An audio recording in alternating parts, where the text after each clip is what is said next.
Momen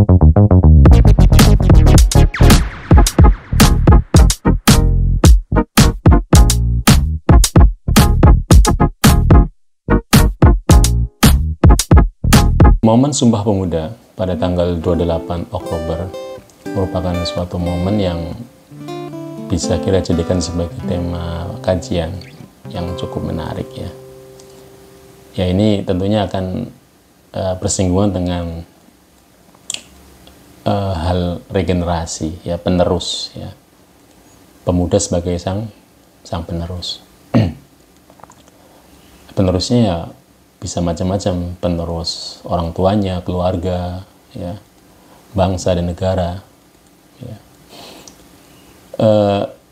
Dalam surah Maryam yang pertama pada ayat 15 disebutkan bahwa wassalamun alaihi yauma wulida wa yauma yamutu wa yauma yub'atsu hayya. Kurang lebih kisahnya kan di sini bahwa ayah Nabi Yahya itu Nabi Zakaria alaihissalam ini mohon kepada Allah untuk diberikan keturunan. Padahal beliau sudah sangat sepuh ya, sangat tua sekali. Dan yang kedua, istri beliau dalam kondisi yang mandul. Jadi secara logika itu sudah tidak mungkin lagi untuk bisa mendapatkan keturunan. Tapi di sini secara khusus Nabi Zakaria mohon kepada Allah karena selama ini beliau itu belum pernah ya dikecewakan atas doanya gitu. Akhirnya Allah menjawab ya, doa mulia dari Nabi Zakaria. Nah, akhirnya singkat cerita, hamilah istri dari Nabi Zakaria. Dan kemudian nanti hal ini merupakan hal yang masih belum bisa membuat yakin bagi sisi Nabi Zakaria. Di situ Allah memberikan petunjuk bahwa nanti kamu selama 3 hari tidak bisa berbicara kayak gitu. Di situ sudah momen bahwa istrimu sudah mulai hamil, mengandung calon anak yang nantinya bernama Nabi Yahya. Oke, itu yang pertama.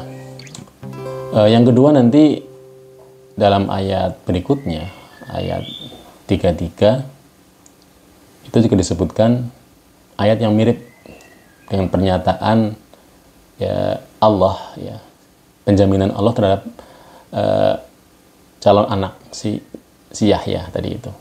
Allah menjamin bahwa nanti Yahya ini akan selamat ya, dalam 3 kondisi.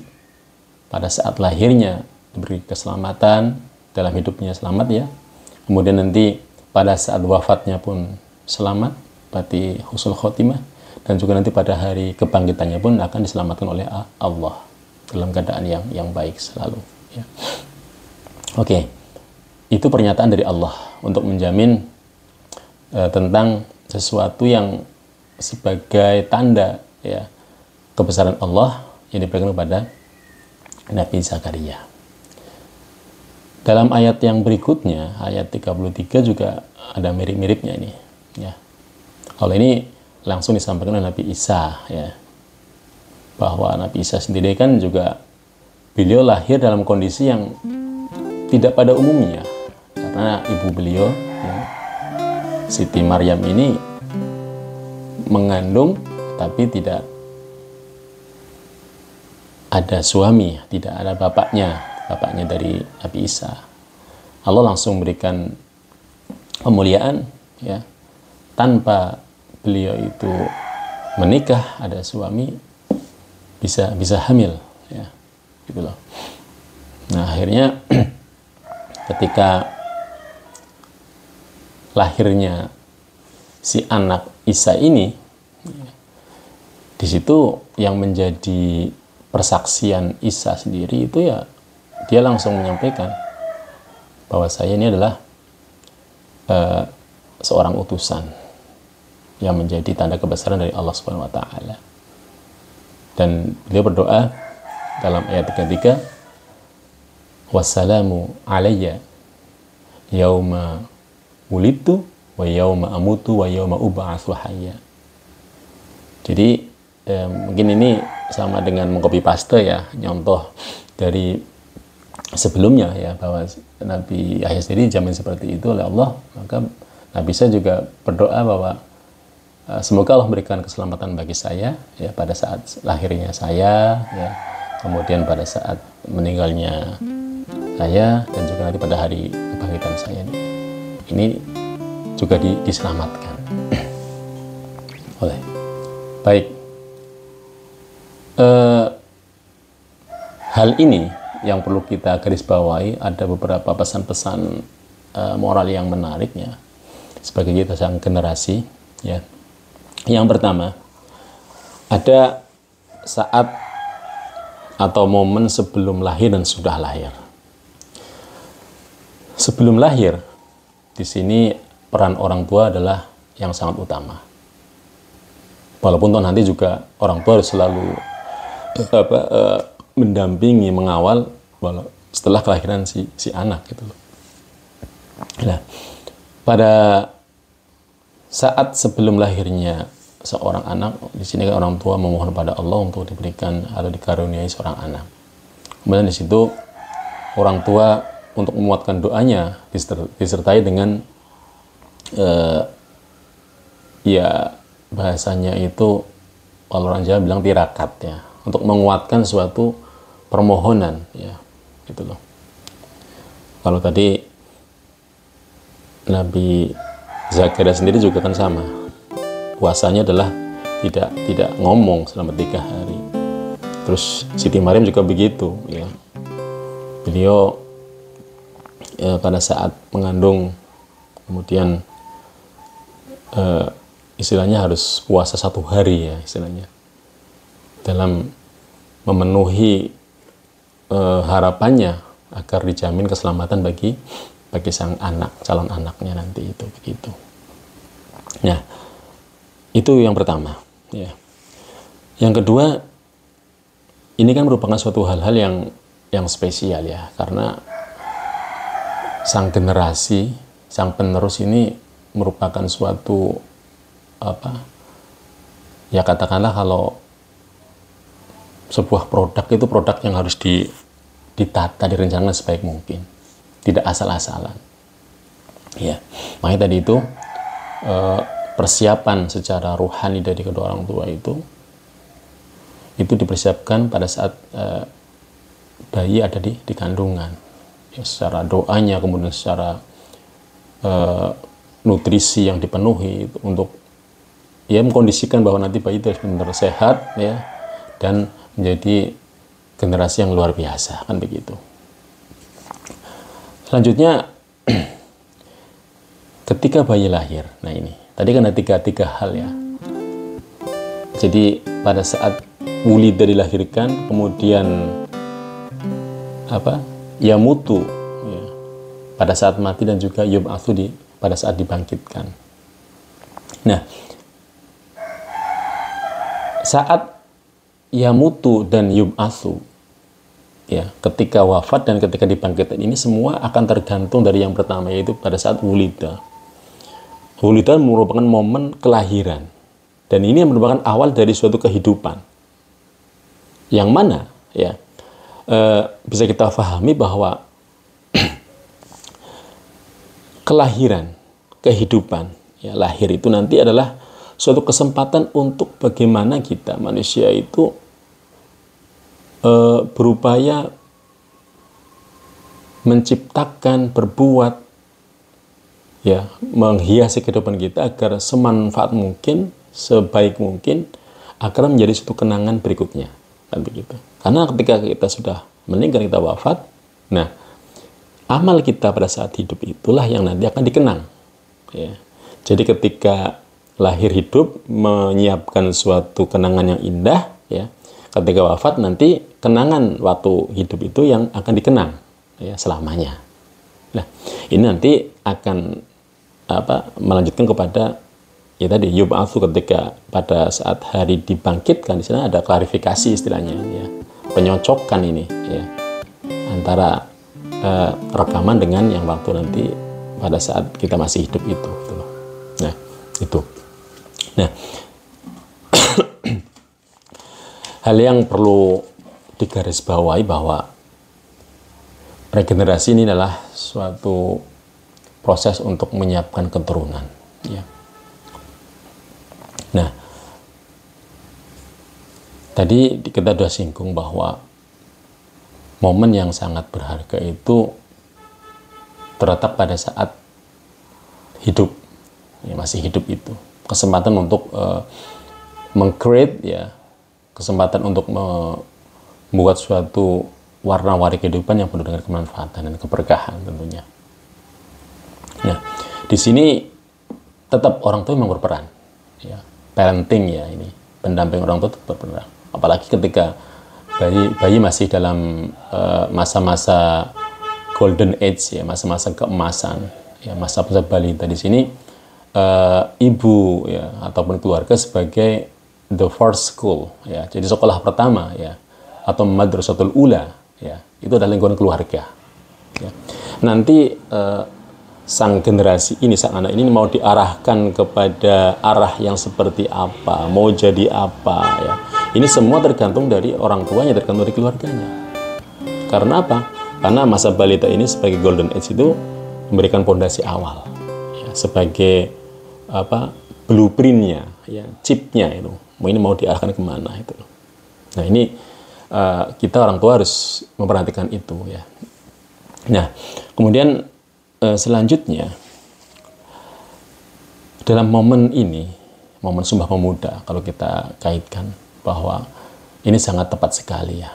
Sumpah Pemuda ini kan sumpahnya, pernyataan, persaksian, afirmasi dari para pemuda yang awalnya dari ya masalah apa, cinta tanah air ya, cinta tanah air, kemudian dari segi kebangsaan ya, segi bahasa ya, itu secara afirmasinya.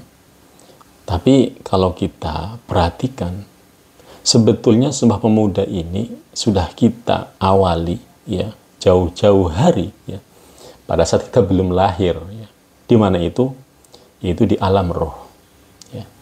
Ketika kita mau direncanakan sebagai anak ya, sebelum janin itu hidup, itu di situ kan pada saat awal Allah meniupkan roh, memberikan roh pada kita, itu kan kita sudah afirmasi juga gitu. Allah menanyakan alastu birabbikum ya, kita menjawab qalu bala syahidna. Ini kan dalam surat Al-A'raf ya itu. Jadi di situ bahwa Allah menanyakan bahwa apakah engkau mengakui bahwa saya Tuhanmu? Ya kita menjawab iya. Qalu bala syahidna. Kita menyaksikan itu bahwa Allah sebagai Tuhan kita gitu loh. Nah, Allah sebagai pemberi kehidupan ya, kita yang akan selalu mengawal kita dalam kehidupan ini sampai nanti selanjutnya. Nah, akhirnya di sini kan butuh ada suatu pembuktian ya. Nah, pembuktian itu ya ini yang akan kita laksanakan, realisasikan pada saat setelah kita lahir ya, kemudian pada saat kehidupan kita ya. Nah, sebagai generasi yang baik adalah generasi yang selalu memperhatikan asal muasal kita, selalu memperhatikan siapa yang berjasa kepada kita ya, orang tua kita, leluhur kita ya, itu harus kita perhatikan karena adanya kita adalah dari mereka semuanya ya. Maka untuk itu kesempatan yang baik ini harus kita manfaatkan sebaik-baiknya ya. Karena apa? Jangan sampai kita itu nanti akan menyesal. Ya. Ada pepatah Arab mengatakan ya, yang berbunyi laisal firaqu kuntu bakian walakin liqa'u kuntu nadiman. Ya. Bisa diartikan bahwa bukan karena perpisahan ini yang membuatku menangis, melainkan pertemuan ini yang membuatku menyesal. Ya, kita perhatikan. Ya. Kalau kita kembangkan dengan makna yang lebih luas, bahwa bukan karena kematian ini yang ditangisi ya oleh orang tua atau keluarga kita, tapi kelahiran dan kehidupan kita yang ternyata perlu kita sesali. Kok bisa? Iya, karena mungkin pada saat lahirnya kita, hidupnya kita masih belum maksimal untuk mewarnai kehidupan kita menjadi sosok yang bermanfaat, sosok yang berguna bagi keluarga, nusa dan bangsa. Ya. Sehingga kita menyesal pada saat kita sudah berpulang, ternyata kenangan kita tidak seindah yang kita harapkan. Na'udzubillah min dzalik. Jadi harapannya mari ya dalam momen Sumpah Pemuda ini kita bersama-sama mencoba untuk refresh kembali ya. Kita mulai mengenang kembali ya bahwa ternyata kita jauh-jauh hari sudah bersaksi, bersumpah ya. Langsung dengan Allah Subhanahu wa taala ya, tentang pernyataan kehidupan kita, pengakuan kekuasaan Tuhan ya. Anugerah Tuhan yang diberikan kepada kita itu kita mencoba untuk berupaya memaksimalkan kesempatan yang baik ini ya. Dan dalam kehidupan ini ayo kita bersama-sama para pemuda ya, ini ya, kita semua adalah pemuda ya, tidak terbatas umur ya, karena kita adalah semuanya anak, selama jadi anak dan selama jadi pemuda yang harus berusaha untuk semaksimal mungkin ya memanfaatkan hidup kita dengan baik dan menciptakan prestasi-prestasi yang membanggakan bagi diri sendiri, keluarga, nusa dan bangsa serta agama. Ya, semoga kita semuanya diberkati oleh Allah ya, dan kita semuanya menjadi sang generasi yang selalu dikenang sepanjang masa. Ya, dan Rasulullah SAW juga memberikan contoh seperti itu. Ya, beliau dikenang sepanjang masa pada awal kelahirannya. Ya, sampai-sampai Allah juga menyatakan itu. Innallaha wa malaikatahu yusholluna 'alan nabi ya ayyuhalladzina amanu shollu 'alaihi wa sallimu taslima. Ya. Jadi itu yang menjadi suatu garis bawah ya. Kita cukup mengenang kelahiran kita yang menjadi suatu kenangan nantinya pada saat kita sudah wafat ya. Ada kelahiran, ada ulang tahun ya. Nanti setelah wafat ada namanya ulang kematian, bukan. Istilahnya adalah haul ya, mengenang kematian dari kita atau orang tua kita atau guru-guru kita. Nah ini ya. Dikenang karena apa? Karena ada suatu kisah ya yang sangat luar biasa pada saat hidupnya. Baik, semoga bermanfaat.